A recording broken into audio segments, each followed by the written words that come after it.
မင်္ဂလာပါကျွန်တော်တို့ဒီနေ့ NH ရဲ့ basic modeling သင်ခန်းစာလေးမှာတော့ဒါလေးကိုကျွန်တော်တို့ tutorial စစ်အနေနဲ့ဆွဲသွားမှာဖြစ်တယ်ပေါ့နော်ဒီဥစ္စာလေးကိုတော့ကျွန်တော်တို့ဒီမှာ Mara အနေနဲ့ကူးပြီးကျွန်တော်မဆွဲတော့ဘူးအကုန်လုံးဒါလေးကို၄တောင်လေးလုံးမယ် fillet လေးလုံးမယ်ပြီးရင် circle လေးဆွဲတာကျွန်တော်ပြီးသွားဖြစ်တယ်ပေါ့နော်ကျွန်တော်အားဆိုရင်ဒါလေးကိုဆွဲကြည့်အောင်ဆွဲမယ်ဆိုတော့ပထမဆုံးကျွန်တော် new ပေါ့နော် new သွားမယ် unit ကို millimeter ထားမယ် model ပေါ့ modeling ပြီးရင်ဒီမှာနာမည်ပေးမယ် tutorial စစ်ပေါ့နော်ပြီးရင်ကျွန်တော်တို့စေလို့တဲ့ folder ကိုရွေးပေးမယ် okay မယ် okay မယ်အဲ့ဒါဆိုရင်ကျွန်တော်ဒီမှာ sketch လုပ်မယ် sketch right plane မှာကျွန်တော်ဆက်မယ်နော် right plane okay လိုက်မယ်အဲ့ဒါကိုကျွန်တော် rectangle နဲ့စမယ် rectangle မှာကျွန်တော်၃ခုရှိတယ်ကျွန်တော်ဒါနဲ့စလိုက်မယ် from center နဲ့စလိုက်မယ်နော် from center လေးကိုကျွန်တော် click ချလိုက်မယ်နော်ဒီမှာ click ချလိုက်မယ်အဲ့ဒါဆိုရင် sketch origin ဖြစ်နေလိမ့်မယ်အဲ့ဒါကိုချလိုက်မယ်ပြီးရင်လူလေးသွားလိုက်မယ်ရတယ်လူလေးဆက်သွားလိုက်မယ်နော်ဒီဥစ္စာကကျွန်တော်အပြည့်ပုံစံလေးနဲ့ဖြစ်နေရအဲ့ဒါကိုအလဲ mouse wheel လေးကိုနှိပ်လိုက်မယ်နော်အဲ့ဆိုရင်ဒါ dimension ပေးမယ်ဒါလေးကိုတင်လိုက်မယ် click နှိပ်လိုက်မယ်အဲ့ဒါကိုကျွန်တော်90လို့ပြလိုက်မယ်နော်90ကျွန်တော်ဒါကို scale ကို yes ပေးမယ်ပေါ့နော် yes ပေးမယ်ရပြီကျွန်တော်ဒီမှာအဲ့ဒါကိုဒီမှာ fit လုပ်လိုက်မယ်ပြီးရင်ဒီဟာလေးကို click တင်လိုက်မယ်အဲ့ဒါကို double click လိုက်မယ်ပြီးရင်ကျွန်တော်အဲ့ဒါကို100လို့ပြလိုက်မယ်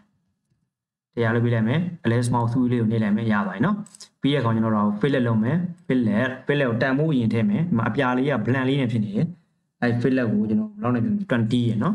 20ကိုနှိပ်လိုက်မယ် enter လိုက်မယ်ပြီးရင်ကျွန်တော်ဒါလေးတွေကိုဒီလိုလေးလုပ်လိုက်မယ်နော်ဒီလိုလေးလုပ်လိုက်မယ်နော်လုပ်လိုက်မယ်ပြီးရင်ဒီလိုလုပ်လိုက်မယ်အဲဆိုရင် align mouse wheel လေးကိုနှိပ်လိုက်မယ်ရပြီနော်ပြီးရင်ကျွန်တော်ဘယ်သွားမလဲဆိုတော့ circle ကိုသွားမယ် circle နော် circle သွားမယ်ဆိုရင်ကျွန်တော်ဒီမှာ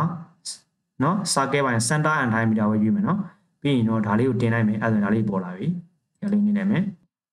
circle ကကျွန်တော်20 diameter ဖြစ်မှာနော်20ဖြစ်မယ်20မပြောင်းပြီးရင်ကျွန်တော်ဒီဟာလေးပေါ်တင်လိုက်မယ်ဒီမှာဒါလေးပေါ်လာပြီဒါလေးလုံးမယ်ပြီးရင်ဒီမှာဒါလေးတင်လိုက်မယ်ဒီမှာဒါလေးတင်လိုက်မယ်ပြီးရင်ဒါလေးကိုတင်လိုက်မယ်ရပြီဒီမှာ center လေးပေါ်လာပြီဒါလေးတင်လိုက်မယ်နော် okay ပြီးရအောင်ကျွန်တော်ဒါလေးကိုလွတ်ချင်တယ်ဆိုရင် escape နှစ်ခါနှိပ်လိုက်ရတယ် mouse wheel လေးကို align mouse wheel လေးကိုနှိပ်လိုက်ရ align mouse wheel နှိပ်လိုက်မယ်ရပြီနော်ဒါဆိုရင်ကျွန်တော်တို့ဒီမှာဒီဥစ္စာတွေကဒါပြည့်စုံသွားပြီဖြစ်တယ်ပေါ့နော်ထပ်ပြီးတော့ထည့်ရမလို့တော့ပေါ့နော်ဒါလေးကိုတင်လိုက်ပြီးတော့ဒီမှာ center ရှိတယ်သူပြောထားသလိုဆိုရင်ဒီ center ရဲ့နော်ဒီ center ရဲ့ဒီမှာဒါလေးကိုတင်လိုက်မယ်ဒီမှာ center ရှိတယ်ဒီ center ရဲ့အဲ့မှာဆို60သူ့လိုဖြစ်နေပြီလားနော်60သူ့လိုဖြစ်နေပြီလားဘာမှကျွန်တော်ပြင်နေရမလို့တော့ဘူးနော်ပြီးတော့ဒီမှာဒီ center ရှိတယ်အဲ့ဒီ center ကိုဒီမှာဒီ center လေးရဲ့ center လေးကိုနှိပ်လိုက်မယ်ပြီးရင်ကျွန်တော်ဒီမှာဒီဘက်ကဥစ္စာရှိတယ်အဲ့ဒါလေးနှိပ်လိုက်မယ်အဲ့ဒါဆိုသူ့လို20ရာဖြစ်နေပြီလားနော်ကျွန်တော်ဘာမှထပ်ပြင်နေရမလို့တော့ဘူးနော်fully define ဖြစ်နေပြီသားဖြစ်တယ်ပေါ့နော်အဲ့လိုပဲကျွန်တော်ဒီမှာဒီဥစ္စာကိုလည်းကျွန်တော်ဒါကိုတင်လိုက်မယ်ဒီမှာဒီ center လေးရယ်ပြီးရင်ဒါလေးကိုလွှတ်လိုက်မယ်တင်လိုက်မယ်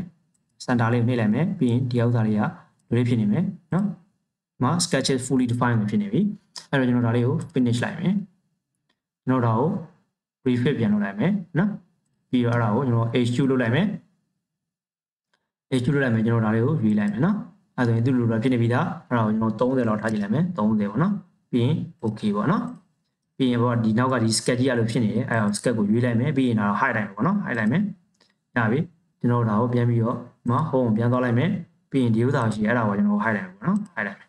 okay ဒီကဒါလေးတွေမျိုးလုံးအဖွင့်ပိတ်လေးနေတယ်လုပ်လို့ရတယ်နော်ဒီမှာဒါလေးနေတယ်လုပ်လို့ရတယ်နော်ကြက်တယ်လုပ်လို့ရတယ် okay အဲ့ဒါဆိုရင်တော့ကျွန်တော်ဒီမှာ tutorial စစ်လေးကိုပြီးသွားပြီဖြစ်တယ်ပေါ့နော် YouTube ရဲ့အတွက်အားလုံးကိုကျေးဇူးတင်ပါတယ်